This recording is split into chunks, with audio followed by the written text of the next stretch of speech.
Assalamualaikum warahmatullahi wabarakatuh. Perkenalkan, nama saya Amanda Julia Della Siska dengan NIM 0903-1282-025031 dari kelas SI Reguler 1A. Baiklah, di sini saya akan menjelaskan codingan yang telah saya buat. Saya membuat responsive website dengan menggunakan HTML, CSS, dan juga JavaScript. Saya ingin melihatkan terlebih dahulu website yang telah saya buat. Ini tampilan mobilenya, ada hamburger menunya. Kita klik about, dia ke about, skill, ke skill, portfolio, dia ke portfolio, klik kontak, yes, dia ke kontak. Kemudian untuk tampilan nih laptopnya seperti ini ya, about, skill, portfolio. Di portofolionya ada 4. Gambarnya sengaja saya samain biar senada gitu. Kontak, ada alamat, email, dan juga nomor handphone. Di sini ada nama saya. Di sini ada saya seorang mahasiswi Universitas Sriwijaya. Seperti inilah tampilan website saya. Oke, saya akan menjelaskan codingannya. Pertama-tama, tentunya kita buat terlebih dahulu file HTML-nya. Saya beri nama index.html dengan mengklik tanda seru lalu tab. Nah, setelah itu untuk title atau judulnya itu saya beri nama my website. Simple aja. Kemudian di link, di sini ada link rel href, di mana fungsinya itu untuk menghubungkan ke alamat tujuan. Yang pertama itu ke alamat CSS, ke file CSS yang telah saya buat, style.css. Yang kedua itu untuk ke font awesome karena di sini saya ngambil beberapa elemen. Oke, pada bagian body saya sengaja memberikan komentar agar memudahkan saya mengetahui bagian codingan.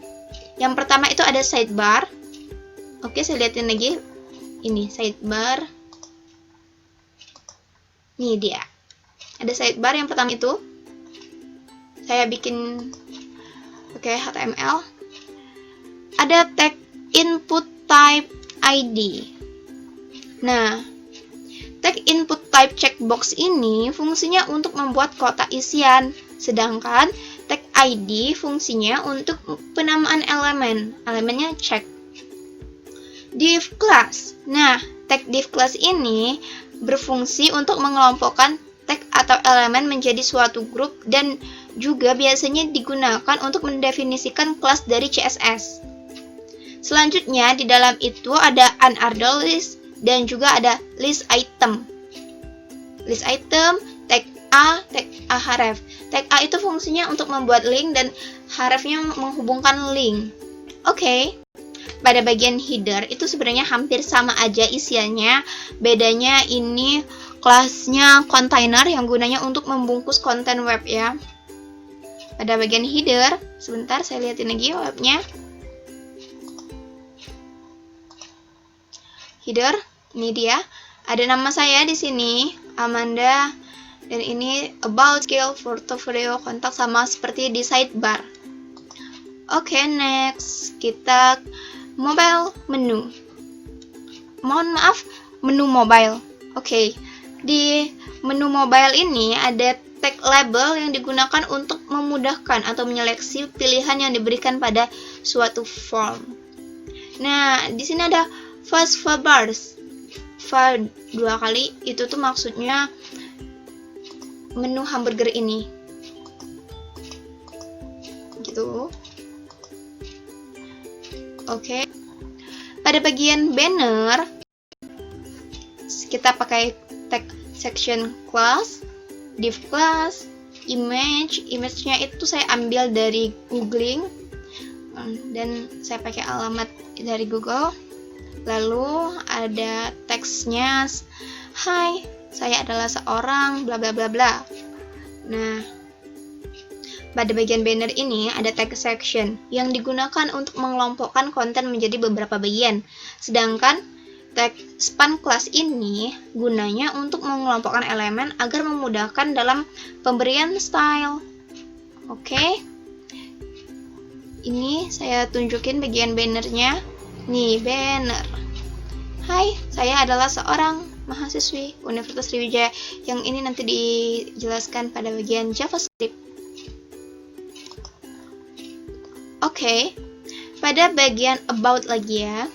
Pada bagian about ini sebenarnya hampir sama aja codingannya. Di sini about itu saya pakai heading 3, lalu ada teks pakai paragraf. Seperti ini tampilannya about. Ini dia. About, lalu ada teks ya pakai paragraf.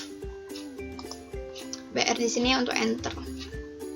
Oke, bagian skill lagi ada pakai bar, itu maksudnya kotak yang ini. Nah, untuk skill HTML, CSS, JavaScript ini saya kira-kira aja. Itu untuk tulisan skillsnya itu pakai heading 3. Dan JS-nya juga sama pakai heading 4. Kemudian ada bagian portofolio juga hampir sama aja. Di sini portofolionya ada gambar bunga-bunga. Ini ada portofolio 1 sampai 4, gambar bunga-bunga. Lalu ada kontak. Oh ya, sebelum ke kontak di sini ada call 4. Call 4 ini maksudnya kolomnya 4. Ada 4 portofolio atau ada 4 gambar gitu kan. Makanya dibikin call 4. Href ini untuk menghubungkan ke link tujuannya. Dan di bagian kontak itu ada alamat, email, dan juga ada nomor telepon. Di sini ada call 3, maksudnya ada kolom 3. Kenapa kolomnya 3? Di sini karena saya buatnya 3. Ada alamat saya, email saya, dan ada nomor telepon. Oke, bagian footer. Bagian footer ini digunakan untuk menampung informasi tambahan. Biasa digunakan orang itu untuk membuat copyright gitu. Dan di sini ada script JS ini untuk menghubungkan ke JavaScript-nya. Ini bagian footer ini. Oke, itu HTML yang telah saya jelaskan. Kita ke CSS-nya lagi.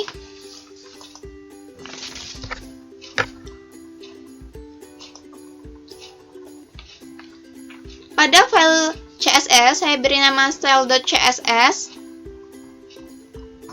Nah, awalnya yang saya lakukan itu saya mengaplikasikan beberapa style di CSS ini. Pertama-tama saya reset margin dan paddingnya. Saya nolkan terlebih dahulu. Kemudian awalnya itu fontnya itu sans serif. Setelah itu saya pakai font custom Montserrat itu seperti Arial gitu. Dan colornya black. Oke, untuk headernya itu saya kira-kira aja tingginya 70 pixel untuk heading 1. Inline block ini digunakan untuk mengatur tinggi dan lebar seleksinya.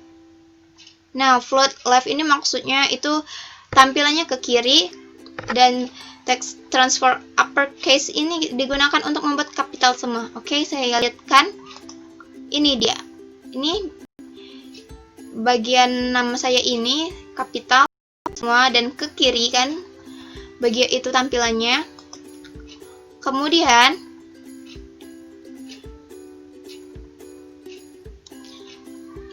codingannya ini hampir-hampir sama. Display ini untuk digunakan untuk tampilan, transition untuk memberikan transisi.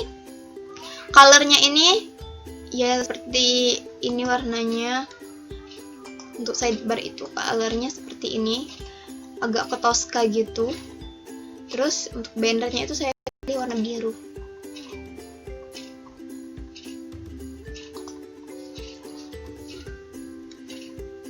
Nah, saya mau jelasin lagi yang bagian kelas mobile menu ini. Mobile menu itu ada float, display, dan padding. Float tadi berarti dia untuk mengatur posisi elemennya, ke kiri, ke kanan, atau mau kemana gitu. Nah, floatnya itu saya right. Terus untuk padding ya saya kira-kira 18 pixel. gini nih, ini ya tampilan mobile saya.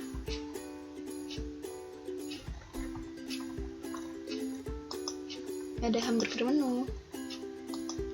Oke, saya mau jelasin lagi ini untuk kelas sidebar. Di sini positionnya itu fix supaya dia nggak lari-lari gitu kan. Nih untuk sidebarnya. Kemudian ada left min 300 pixel, ada lebarnya 300 pixel. Itu semuanya saya kira-kira background colornya yang saya bilang tadi, Tosca. Transitionnya ini yang ada gerak-gerak ini itu transition. Kemudian Z-index ini digunakan untuk mengatur posisi depan belakang elemen. Ini Z-index digunakannya untuk yang sudah saya bilang tadi. Kemudian saya akan menjelaskan lagi. Ini hampir-hampir sama codingannya. Kelas banner image. Di sini banner image-nya yang ini ya, nih. Nah, untuk lebarnya itu 120 pixel. Ini sebenarnya bebas, tapi saya maunya kecil aja, pakai border radius, pakai box shadow seperti bayangan-bayangan gitu, pakai marginnya 10 pixel. Kemudian section heading 3 before, terus ada after. Nah, before sama after ini apa gunanya? Gunanya itu lebih ke sini. Nih, saya buat garis ini, itu pakai before dan after. Before itu garis yang tipis warna agak abu-abu, agak grey gini. Terus afternya itu yang warna koral-koral. Ini, nih, garis-garis itu. Yang di bawah judulnya, subjudul.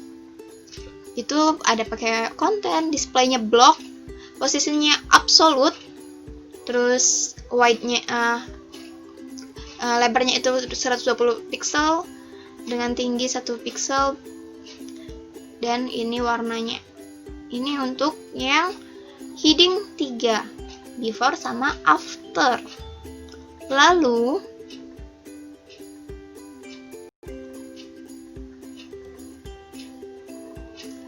kolom ini kelas kolom 4 itu yang saya bilang tadi untuk portofolio, pakai border box, terus ngatur tampilan elemennya ke kiri.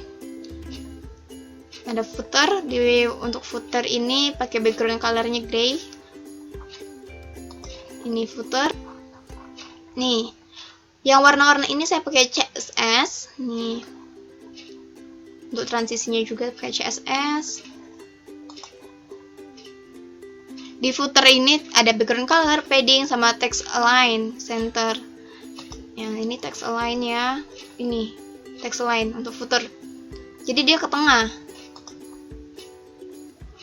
Nah, di sini ada add media.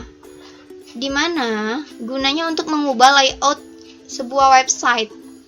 Di sini max width-nya itu 768 pixel, itu tampilan PC atau tampilan laptop. Seperti itu ada mobile phone, header, other list, kolom 4, kolom 3.